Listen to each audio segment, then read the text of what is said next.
Hey you guys, welcome to our YouTube channel. I'm Lisa of Lisa and Company, and we have a really exciting project we're going to do this time that does not involve a glue gun or Dollar Tree for that matter. We are going to be building my coffee bar. Now, you may not know me that well yet, but I need coffee.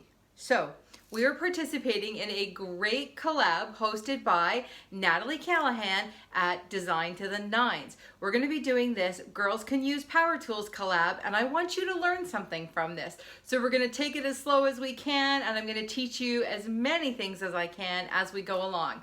But I love my power tools, so I'm hoping to share a little bit of that with you. So we're going to be using the miter saw to cut them, and I'm going to do my best to film as much of that as possible, but my garage is not the prettiest place, and the lighting, well, let's just leave it at that. We're going to be installing all these pieces with my possibly favorite power tool ever, and it is my Porter cable. I can't talk. It's my Porter cable pneumatic nailer, and wow, I love this thing. I've had it for a few years now, and it's totally one of my favorite power tools. We're also going to be using a sander to sand down the joints, and let's just get this started. We're going to do this as quickly and inexpensively as possible. So I have a few materials I'm going to show you right now. This is a 4-inch primed MDF that I pick up at Home Depot. All of the places have it, so you can get it just about anywhere.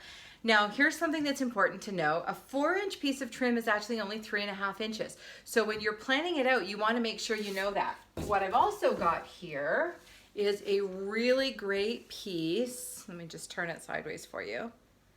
Of molding. Now, if you've ever cut crown molding, you'll understand why I'm going to do a cheater crown here, because, okay, way too much math, okay? You have to put your miter saw at like 3 different angles, and no, okay? Just no. So we are going to use the miter saw for lots of great cuts, but I'm not going to do it quite like that. So this is what I'm calling my cheater crown. It's going to go right up at the very top there, and like I said, we're going to make it look pretty spectacular. So first things first, we have to score the quarter round and take off the quarter round in the trim.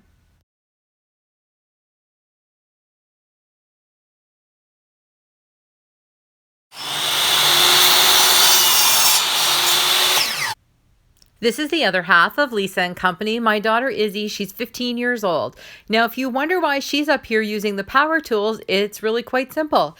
I stopped to pick up some great furniture on the side of the road, and I hurt my back. So not only is this Girls Can Use Power Tools, this is my 15-year-old daughter learning how to use power tools. We installed the vertical trim pieces about 1.5 inches in because we have curved corners in our house. So we're just going back and forth installing all of these beginner trim pieces.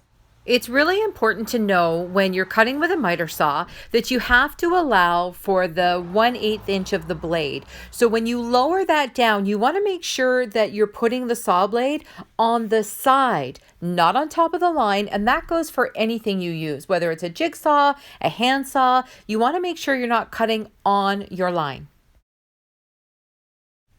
I've installed the cheater crown a few inches short of the full width of the wall, and I'm just adding these little pieces on the end. Now for the 8-inch baseboard, and you're going to notice that it's a little bit off on one end. That's because I bought this piece at a different place from all the others. So I'm just going to go in with my Black & Decker mouse sander and even that up a little bit.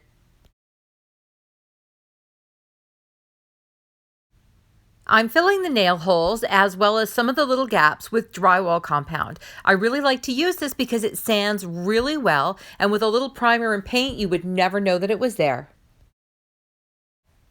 Just out of curiosity, anyone else use a bread knife to take off a wall plate? I'm asking for a friend. All right, trim is all done. The spackle is drying, and we'll come back and sand that after. Next, and I'm kind of excited about this. This beautiful, I know you probably can't see anything. It's an Anaglypta wallpaper. Anaglypta is kind of an old word. Come in nice and close and see if you can get a better look at it. It's a beautiful textured wallpaper. I've used these before on ceilings, on backsplashes, on all kinds of neat projects. So I'm gonna put that up here. And all I'm gonna tell you is in video number 2, we're gonna do something really cool with this. None of this will be white. None of it. This won't be white, the trim won't be white. This will not be a chalkboard. That was my original idea. And I decided to really take this up a level and then maybe another level. So anyway, we're gonna put the wallpaper up next.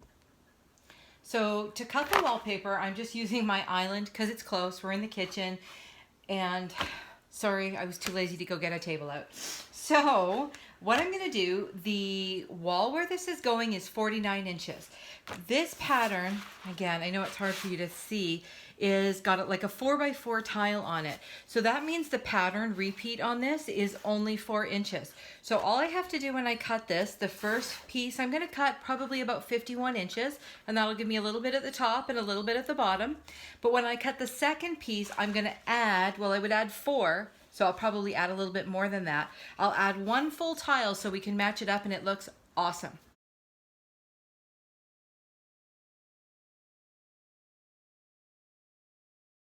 All right, there's a few important things to know when you're wallpapering. So I'm gonna take you through this step by step on the first one, then we'll speed it up for the others so that we can get through this. We're gonna run the wallpaper through, and then we're gonna do what's called booking the wallpaper. Now, of course, this is pre-pasted, which means the glue is already on the back of the paper. And we're gonna run it through, and the tray has this little metal piece in it here, so that allows us to run it through without it sticking to itself. And booking the wallpaper is when you turn the wallpaper on itself. So enough talking, it's just easier to show you. And you're probably gonna hear the dog and the cat in the background because they're feeling super chatty today. When you guys are working on projects at home, are you surrounded by pets? Do you have pets? We have 3 cats and a dog, and it's like, you know, as soon as I'm doing something that I need it to be quiet, yeah, it just doesn't happen. So this is a little awkward on camera, so I'm just gonna do my best to sort of show you how, I have a chair in the way here. I'm pulling it through. Okay, this is super awkward on camera. I'm not even getting it as wet as it should be. Okay, hold on 2 secs. Okay, I'm back. Now, you don't want your wallpaper to sit in the tray. All it needs to do is get wet. Then I'm gonna pull it over, and this is what I mean by booking. You turn it on itself so it's glued side to glued side, just like that. Fold it over a couple of times and be gentle with it. It is paper. There's an element of vinyl to this, but you certainly don't want to tear it. I'm gonna set that aside and we're gonna do all the other pieces.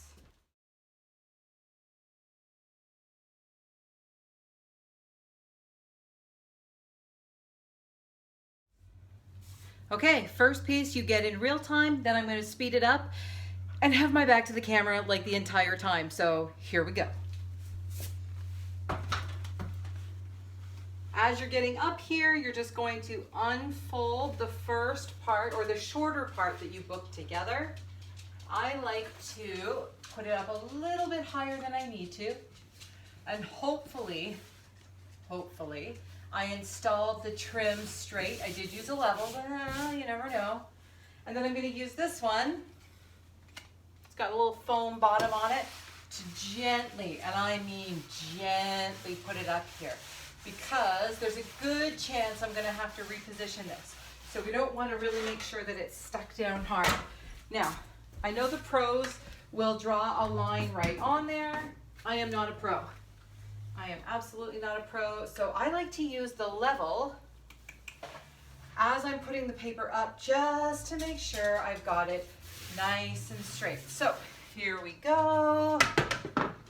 Just gonna put it up against there. How about we put it the right way? See? Real, you guys. You're getting the real deal. Now, I know you can't see this, but I'm kind of having a moment here because it is absolutely perfectly level. And that's one of those reasons, and I used to be terrible at this, where taking your time at the beginning and making sure you have things level and straight is worth it in the end. Okay, now I'm just tooting my own horn. There's a light socket there, so this is what I'm gonna do. I've got my handy dandy knife, and you always make sure you have a really nice sharp blade. And I'm just gonna kind of see where it is. All right, and I'm just going to gently cut around it. Back in with my sponge and just gently press that around. Oh, this wallpaper is gorgeous.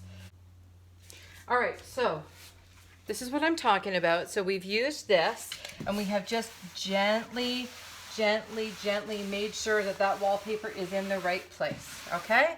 Step number 1. Next, we're gonna use a smoother. Now the beauty is if you buy a kit for wallpapering, you get all of this stuff in it.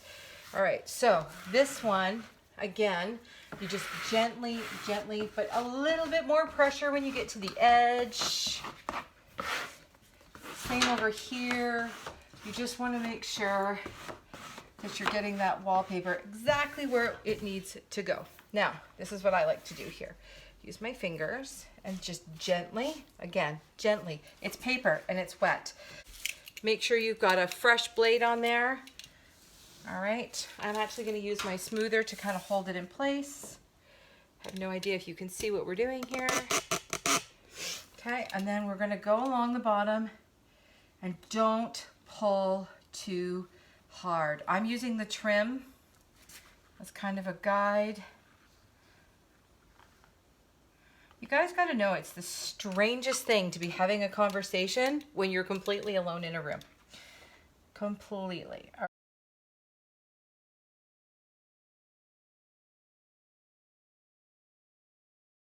Back to the smoother, and again, just gonna smooth it down. Oh, I love this wallpaper. Love. All right, now we're gonna have to go back and cut this out. Now, maybe wondering what that last piece that comes in your kit is. This is for rolling the edges, okay? Don't do it too hard.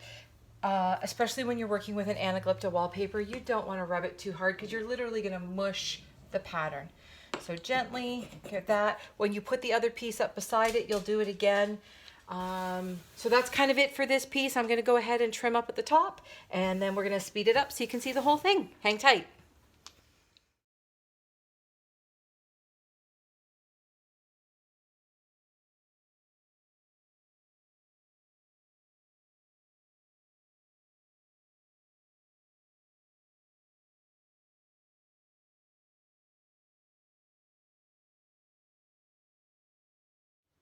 So, project well and truly started. I'm really happy with what we got done so far.